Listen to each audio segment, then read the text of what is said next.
Hey guys, welcome to my channel. आज की video में हम बात करने वाले हैं हमारे external affair minister S Jaishankar के बारे में। आप सभी जानते हैं ट्यूसडे को वो अपनी मॉस्को विजिट पर गए हैं और ये विजिट फर्स्ट टाइम है after the ongoing Russia Ukraine war. So ये एक इंपॉर्टेंट विजिट हो जाती है इंडिया की तरफ से। सो आज इस वीडियो की हेल्प से हम जानेंगे इस विजिट के क्या सिग्निफिकेंस है, क्या दोनों कंट्रीज़ के जो बायलैटरल कोऑपरेशन है वो कैसे इंप्रूव हो सकते हैं और कैसे हम जो दोनों कंट्रीज़ अपने गोल को अचीव कर सकते हैं। ठीक है।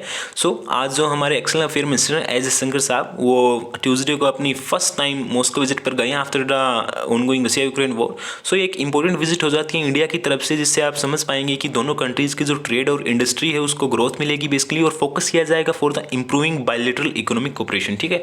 और दोनों कंट्रीज़ के लिए इसकी जरूरत भी है क्योंकि जो ऑनगोइंग रशिया यूक्रेन वॉर है उसके चलते बहुत ज़्यादा लॉस हो चुका है बहुत सारी कंट्रीज़ को।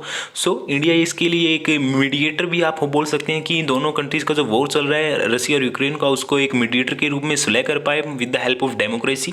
सो बात कर रहे हैं हम रशिया की। सो वहाँ की जो कैपिटल है वो Moscow, currency Russian rouble, president mister Vladimir Putin, PM mister Michelle. ठीक है।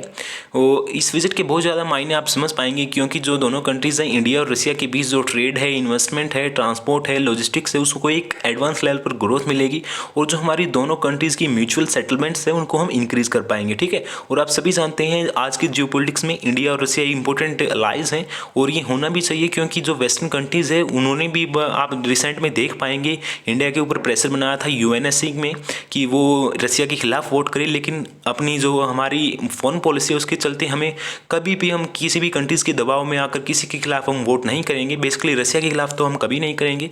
सो इंडिया ने ऐसा ही किया। आप सभी जानते हैं कि कोई भी कंट्रीज़ अपने इतने करीबी अलाई को बिल्कुल भी नहीं खोना चाहेगा, वही हमारी इंडिया कर रही है बेसिकली। और इस मीटिंग के दौरान बोला जा रहा है कि जो हमारे एक्सटर्नल अफेयर मिनिस्टर हैं एस जयशंकर साहब वो अपने काउंटर पार्ट से बात करेंगे और जो इंडिया की कंसर्न है उनको शो करते हुए जो बेसिकली आप जो कंटिन्यू वार चल रहा है उसके बारे में बात होगी और जो वरी ऑफ फूड है या फ्यूल की शॉर्टेज को लेकर और जो भी वायलेंस और सैंक्शन है उसके बारे में बात की जाएगी हमारे external affair minister S Jaishankar साहब के बाद दोबारा, जिससे आप समझ पाएंगे कि जो ऑनगोइंग रशिया यूक्रेन वॉर है उसको हम बेसिकली ओवरकम कर पाएँ और उसको ख़त्म कर पाएँ बेसिकली। ठीक है।